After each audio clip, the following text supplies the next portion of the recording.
बंधु माने 26 फेब्रुआरी 2025 बुधवार दिन पड़ुअछि पवित्र महाशिवरात्रि बा जागर व्रत।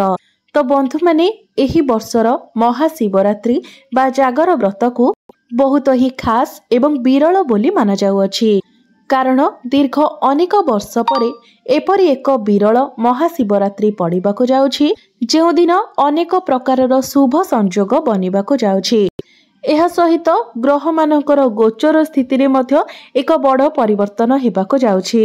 तो एभली एक पवित्र दिन रे आपण गाय को खुआई दियंतु।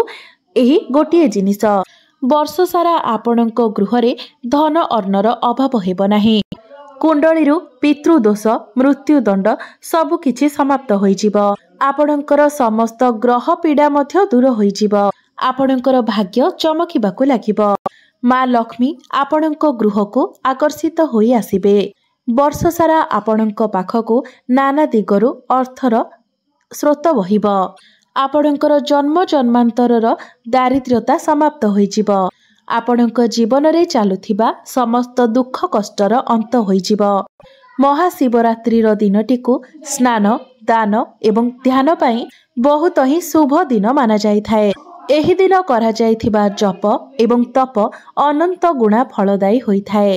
सेथिपाई महाशिवरात्रि दिन अनेक गुड़िए विशेष उपायर पालन करा जाइथाए एवं आपणको बहुत शीघ्र ही शुभ फलर प्राप्ति होइथाए। तो आजिर एही वीडियो रे आमे माने महाशिवरात्रि दिन करा जाउथिबा किछि विशेष उपाय विषय रे आलोचना करिबा। तेबे उपायटी हेउछि आपण महाशिवरात्रि दिन गाय को खुआई दियंतु एही गोटिए जिनिस जहा फल रे आपणको सुख समृद्धिर प्राप्ति हेब। एहा व्यतीत आपणक जीवन रे हेब धनर वर्षा। वर्ष सारा आपणक गृह रे धन अर्णर अभाव हेब नाही एवं आपणक जीवन रे सुख एवं समृद्धि आसिब। तेबे बंधु माने भिडियोटी रे आगको बढ़िबा पूर्वरु जदि आपण माने चैनल रे नुआ अछंती तो भिडियोटी को लाइक करे चैनल टी को सब्सक्राइब करि दियंतु एवं भक्ति एवं श्रद्धार सहित कमेंट बॉक्स रे ओम नमः शिवाय निश्चय लिखंतु। तेबे बंधु माने आसंतु जानि नेबा गायरो सेवा किपरि करिबा उचित एवं केउ गाय को कोन खाइबा को देबा द्वारा आपनको गृह रे धनर वृद्धि होइथाए। बंधु माने शास्त्र रे गाय को गोमाता बोली वर्णना करा जायछि एवं समस्त देवादेवी माने मध्य गोमातार पूजा करिथांती। गायरो 5टी द्रव्य जहाकि गोबर गोमूत्र दही दुग्ध एवं घिओ एही 5टी द्रव्य को अत्यंत पवित्र बोली माना जाइथाए। बंधु माने आपण माने होय तो जानती किंबा न जानती गोबररो बेल गछर उत्पत्ति होईछि एवं सेथिरे माँ लक्ष्मी वास करिथांती। सेथिपाई बेल वृक्ष को श्री वृक्ष बोली मध्य कुहा जाइथाए। एही गोबररू पद्म फूलर मंजीर मध्य उत्पत्ति होईछि। आपण माने जानिथिबे प्राचीन कालरू ही प्रत्येक मांगलिक कार्य रे क्षीरर व्यवहार करा जाइथाए एवं सब मांगलिक पदार्थ मध्य दहीरू उत्पन्न होईछि। घिओरू अमृतर उत्पत्ति होईछि जहा समस्त देवादेवींकर तृप्तिर साधन होइथाए। गोमातांकर शरीर रे 33 कोटी देवादेवींकर निवास होइथाए। गायटी अत्यंत निर्मल शांत पवित्र एवं निष्पाप प्राणी होइथाए। यजुर्वेद रे गाय को आमर पालन पोषण करुथिबा कामधेनु माता बोली कुहा जाइथाए। गायरो दर्शन मात्रे ही मनुष्यर हजारे पापर नष्ट हो जाइथाए। सेथिपाई एही निष्पाप गोमाता उपरे कदापि भी अत्याचार करिबा उचित नुहे।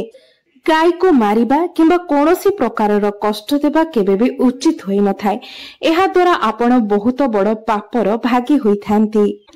जो मनुष्य बिना स्वार्थ रे गोमातांकर सेवा करिथाय सेही मनुष्य को जीवन रे समस्त प्रकारर सुख सुविधा प्राप्त होइथाए एवं मृत्यु परे सेही व्यक्ति को गोलोक मध्य प्राप्त होइथाए।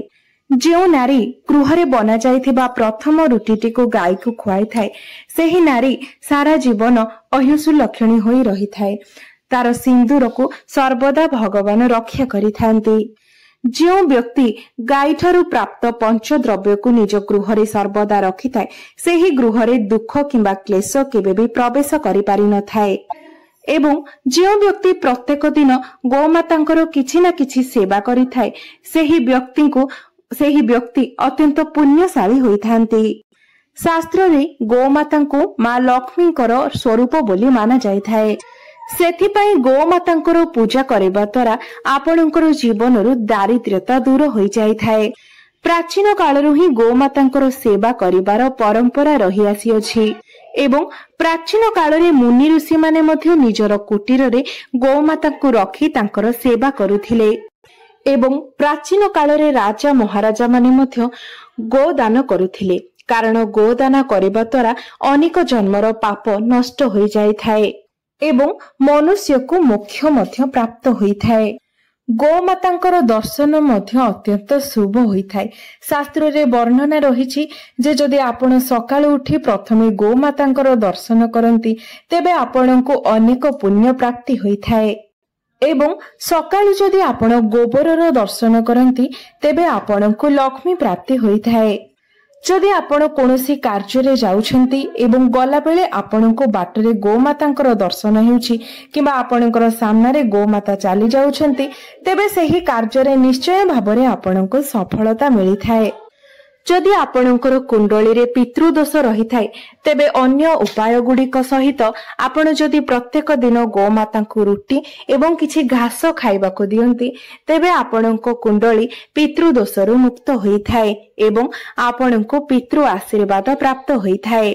एवं जदि आपणकर जातकरे शनि दोष लागिछि, शनि 7.5, शनि 2.5 किबा आपणकर कुंडली रे शनि नीच स्थिति रे रहिछंती तेबे आपण प्रत्येक शनिवार दिन कला रंगर गाय को रुटी एवं चारा खाइबाको दियंतु। एहा सहित गोमातांकर पूजा मध्य करंतु। एपरि करिबा द्वारा आपणको शनि दोषरु मुक्ति मिलिथाय। बंधु माने जदि आपणकर कुंडली रे शुक्र ग्रहंकर स्थिति दुर्बल रहिथाय तेबे कुंडली रे शुक्रंकर स्थिति मजबूत करबा पई आपण प्रत्येक दिन धला रंगर गाय को सकाळे प्रस्तुत होइथिबा रुटी खुआंतु। एपरि करिबा द्वारा आपणकर कुंडली रे शुक्र ग्रहंकर स्थिति मजबूत होइथाय। एवं जदि आपणकर कुंडली रे बुध ग्रह खराब स्थिति रे रहिछंती किंबा दुर्बल अवस्था रे रहिछंती तेबे आपण प्रत्येक बुधवार दिन गोमाता को सबुज चारा खाइबाको दियंतु। एपरि करिबा द्वारा आपणकर कुंडली रे बुध ग्रहंकर स्थिति ठीक होई जाइथाय। जदि आपणकर कुंडली रे मंगलंकर स्थिति खराब रहिछि एवं एही कारणरू आपणको अनेक गुड़िए समस्यार सम्मुखीन हेबाको पडुछि तेबे आपण लाल रंगर गाईर सेवा करंतु। विशेष करी मंगलवार दिन विशेष रीति रे गोटे लाल रंगर गाईर आपण सेवा शुश्रूषा करंतु एवं मंगलवार दिन आपण लाल रंगर गाई को गुड़ एवं चना खाइबाको दियंतु। एपरि करिबा द्वारा आपणकर जातकरे मंगलंकर स्थिति ठीक होई जाइथाय एवं मंगल आपणको शुभ फल प्रदान करिथांती। तेबे जदि आपणकर कुंडली रे बृहस्पतिंकर स्थिति खराब रहिथाय तेबे बृहस्पतिंकर स्थिति को ठीक करिबा पई आपण रुटी उपरे गुड़ एवं चना रखी गाय को खुआंतु। एपरि करिबा द्वारा आपणको कुंडली रे बृहस्पतिंकर स्थिति ठीक होई जाइथाय। बृहस्पति को मांगलिक ग्रह बोली कुहा जाइथाय। बृहस्पति आपणको जीवन रे समस्त प्रकारर मांगलिक कार्य उपरे प्रभाव पकाई थांती। तेणु आपणक जीवन रे जेउ भी सब शुभ घटना घटित होइथाय किबा आपणकर संतान मानक सहित जड़ित प्रत्येक घटना आपणकर बृहस्पतिंकर स्थिति उपरे ही निर्भर करिथाय। तेणु बृहस्पति कुंडली रे भल स्थिति रे रहिबा आपणक जीवन पई अत्यंत गुरुत्वपूर्ण होइथाय। बंधु माने जदि आपणक गृह रे सदा सर्वदा अशांति लागि रहुछि तेबे आपण निज घर भितरे गोबरर घसी जळाइबा उचित एवं सेही घसीर धुआं को आपणक घरर प्रत्येक रूम रे बुलाई आनंतु। एहा द्वारा आपणक घरर समस्त नकारात्मक ऊर्जा गुड़िक नष्ट होई जाइथाय एवं सकारात्मक ऊर्जार संचार होइथाय। गाईर दुग्ध, दही, घी, गोबर एवं गोमूत्र एही 5टी द्रव्यर मिश्रण रे पंचद्रव्य बना जाइथाय। एहाको पंचगव्य बोली मध्य कुहा जाइथाय एवं एहा पापनाशक होइथाय। बंधु माने जदि आपणक मुख्य द्वार निकटकू गोमाता आपे आपे आसंती तेबे आपण तांको खराब व्यवहार न देखाई आपण किछि ना किछि खाइबाको दियंतु। विशेष करी आपण जदि पारुछंती गोमातांको रुटी खुआंतु। एपरि करिबा द्वारा आपणको सौभाग्य प्राप्ति होइथाए। किंतु भूले मध्य आपण गाय को खराब व्यवहार देखाई घोड़ांतु नहीं, कारण गाय जदि आपणको घरु मन दुखरे फेरी आसे, उदास होई फेरी आसे, तेबे आपणको गृहरु मां लक्ष्मी मध्य चली आसी थांती। आपणको गृह को मां लक्ष्मी परित्याग करि देई थांती। प्रत्येक दिन घरर नारी माने गाय पाई एक रुटी बनाइबा उचित एवं सेही रुटीटी को श्रद्धा पूर्वक गाय को खाइबाको देबा उचित। एहा द्वारा आपणको गोमातांकर आशीर्वाद प्राप्ति होइथाए एवं आपणकर मनस्कामना मध्य पूर्ण होइथाए। मात्र किछि लोक गोमातांको बासी खाद्य, खराब होई जायथिबा खाद्य एवं अइठा खाद्य मध्य खुआई देइथांती। एहाकु शास्त्र रे महापाप बोली वर्णना करा जायछि।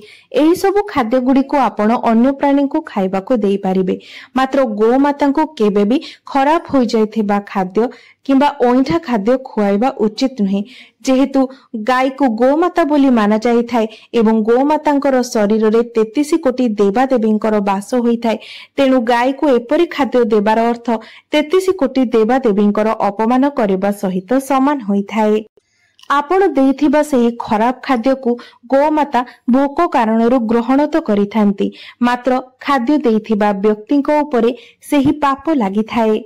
गाय एक शाकाहारी एवं पुण्यात्मा प्राणी अटे, तेणु गाईर खाद्य रे केबे भी आमिष दियंतु नाही। आपण जदि एमिति कार्य करिथांती तेबे आपणଙ୍କୁ महापापर भागी हेबाको पड़िथाए। बंधु माने जदि आपणଙ୍କର कुंडली रे चंद्र दोष लागिछि एवं जेउ कारणरू आपण अनेक गुडिये समस्यार सम्मुखीन हेउछंती, तेबे रुटी उपरे धळा लहुणी, घिओ एवं किछि लूण लगाई आपण गोमातांको खाइबाको दियंतु। एवं जदि जातकरे शनि दोष लागिछि तेबे अटारे किछि कला राशि मिसाई सेही अटारे आपण रुटी बनांतु एवं सेही रुटी को आपण गोमातांको खुआई दियंतु। एपरि करिबा द्वारा आपणको शनि दोषरु मुक्ति मिली थाए। जदि आपणको गृह रे आर्थिक संकट देखा देउछि, धन जनित समस्या देखा देउछि, तेबे गुरुवार दिन आपण गाय को कदली खुआइबा शुभ होई थाए। एहा द्वारा आपणकर धन जनित समस्या दूर होई जाई थाए। गोमातांकर पिठी रे जे कुबड़ रही थाए सेथिरे सूर्य केतु नाड़ी रही थाए एवं जदि आपणकर गृह को आपणकर मुख्य द्वार निकट को गोमाता आसी थांती तेबे तांकर सेही कुबड़ को आपण निश्चय रूप रे स्पर्श करंतु, कारण एपरि करबा द्वारा आपणको अनेक गुडिये रोगरु मुक्ति मिली थाए। शास्त्र रे वर्णना करा जायछि, जो व्यक्ति निस्वार्थपर एवं श्रद्धा भाव नै गोमातांको सेवा करि थाए सेही व्यक्ति मृत्यु परे गोमातांकर लांच को धरी बैतरणी नदी पार करि जाय थाए। सेही व्यक्तिंकर केबे भी अकाल मृत्यु होई न थाए एवं सेही व्यक्ति को सौभाग्य प्राप्ति होई थाए। जदि आपणको दुर्भाग्य पीछा छाडू नाही, सर्वदा प्रत्येक कार्य रे आपणको विफलता ही हाथ लागुछि, तो आपण हाथ रे गुड़ रखी गोमातांको चटांतु। एपरि करिबा द्वारा आपणकर सोई रहिथिबा भाग्य जागृत होई थाए एवं आपणको प्रत्येक कार्य रे आपणक भाग्यर साथ मिली थाए। आपण जदि गोमातांको राशि लडू किंबा राशि रे प्रस्तुत कोनोसी भी द्रव्य खाइबाकू दियंती तेबे आपणको अखंड सौभाग्य प्राप्ति होई थाए। तो बंधु माने आपण मानकू जदि मोर एही वीडियोटी भलो लागि थाए तेबे वीडियोटी को लाइक करी चैनल टी को सब्सक्राइब करि देबे एवं कमेंट बॉक्स रे भक्ति एवं श्रद्धार सहित जय श्री विष्णु, जय मां लक्ष्मी, जय गोमाता निश्चय लिखिबे।